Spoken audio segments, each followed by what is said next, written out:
ప్రభా, ఈ దినాన నీవు నాతో ఏం మాట్లాడనయ్యున్నావు? నా తలంపులు, నా ఊహలు, నా అంతరంగము, నా యొక్క ఆంతర్యము ఎలా ఉన్నది?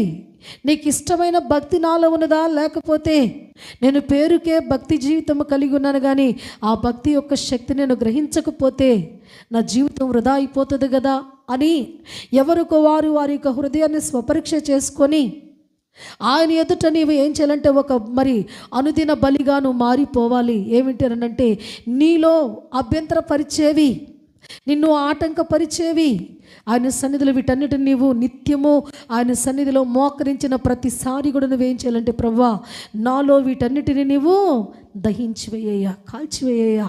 ఎందుకంటే నీకు ఇష్టమైన పాత్రగా నేను ఉండాలి అనంటే నా జీవితాన్ని, అలాగే నా హృదయాన్ని, నా సర్వ శరీరానికి మలినము తీసుకుని వచ్చే ఇవేవి కూడా నాకు ఉండడానికి వీల్లేదు ప్రభువా